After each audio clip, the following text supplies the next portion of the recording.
Eu sou a Luísa. Eu sou a Carol. Eu sou o Ian. O nosso livro é Helena. O livro Helena ele é um romance urbano escrito por Machado de Assis. E faz críticas aos costumes sociais do século XIX. Na época, a sociedade era extremamente religiosa e era muito moldada pelos preceitos católicos. E eles criticam principalmente a sociedade de aparências.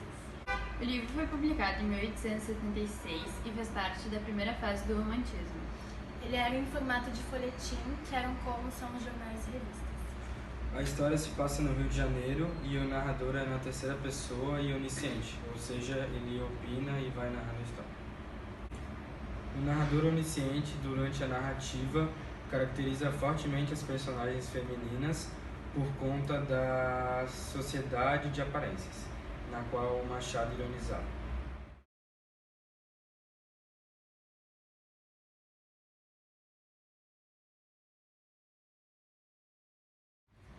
A personagem principal da obra é Helena.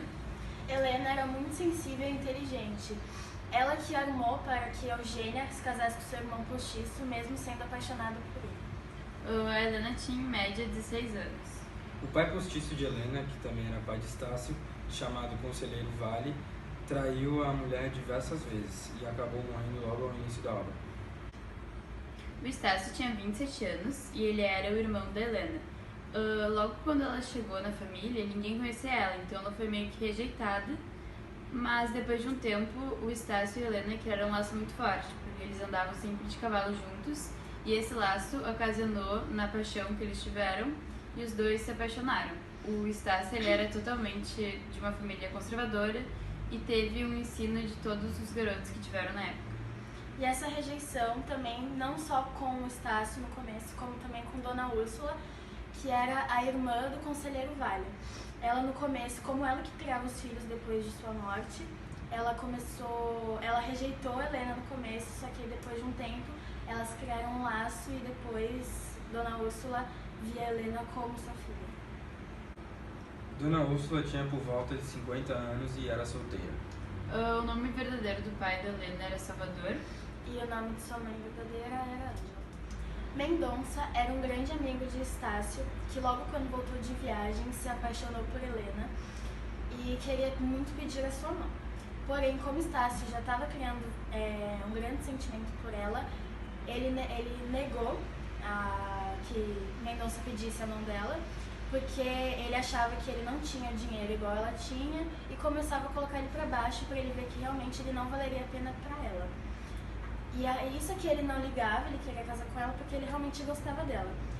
Só que logo perto do casamento, ele desiste porque ele vê que realmente ele é inferior e aí eles não se casam. Dois personagens importantes também é Eugênia e Dr. Camargo. Dr. Camargo era o pai de Eugênia, que queria muito que ela se casasse com Estácio. E Eugênia era apaixonada por ele, o noivado aconteceu, principalmente por causa de Helena, que arranjou o Estácio e a Eugênia.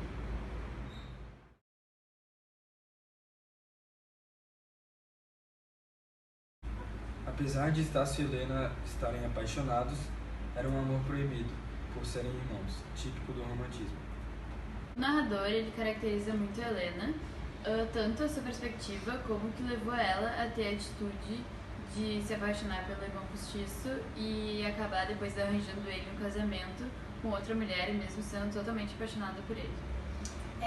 Como no romantismo as histórias sempre têm muito sofrimento e muita dor, inclusive com casais proibidos, esse livro ele começa com uma morte, que é a morte do pai postiço de Helena, e também acaba com morte, que é o caso da própria morte de Helena. Então isso é bem referente às características do romantismo.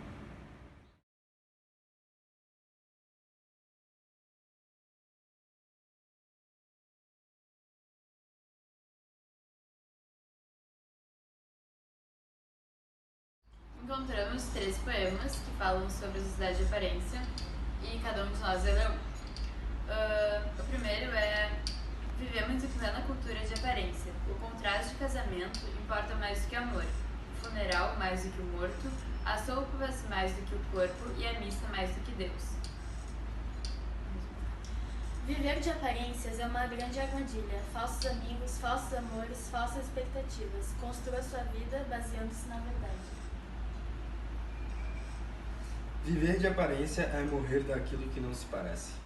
Um exemplo da crítica à sociedade de aparências hoje em dia é a maioria dos filmes que a gente vê, normalmente quando a gente é adolescente, assim, os Netflix principalmente, que eles tratam a guria popular, bonita, que muitas vezes, normalmente nos filmes tem problema com os pais, problema com a família, e ninguém percebe isso, só percebem que ela é bonita e tem muitos amigos, e às vezes isso não é tudo. Então eu acho que essa relação com filmes é bem importante, muitas vezes a gente nem percebe, são filmes muito famosos, que todos nós já vimos.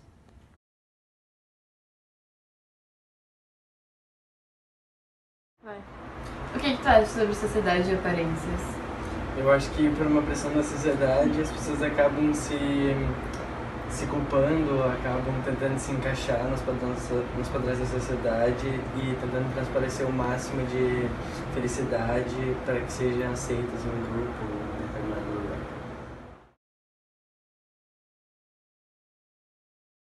Dizendo o seguinte, não é o externo, isso é uma interpretação, não é o externo, não é a aparência, não é a roupa, não é o que o mundo diz o que você é, que vai torná-lo feliz.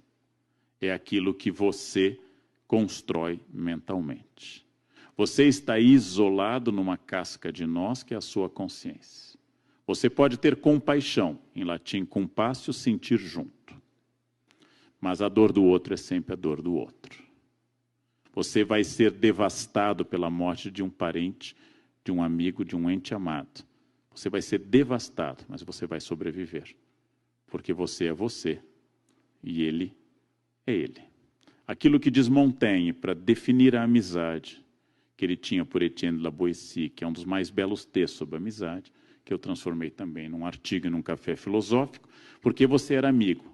Resposta Montaigne, porque era ele e porque era eu. Essa definição aparentemente contraditória ou sem sentido é tudo. Eu sou amigo porque era ele e porque era eu. Eu amo porque era ela e porque era eu. O mundo vai olhar o externo da casca de nós. O mundo vai olhar sua aparência, vai olhar seu corpo, sua gordura, sua altura, sua renda, vai olhar seus dentes, sua pele.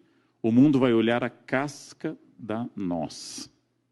O mundo jamais vai olhar o que está dentro da nós com Z. Nós só podemos, com S, ver as cascas alheias. Eu seria livre, porque nada me impediria de pensar, de ler, de criar, de ser uma pessoa feliz, se eu fosse obeso ou malhado, rico ou pobre. O mundo mede pela aparência. E a aparência é sempre passageira e relacionada a um aspecto exterior.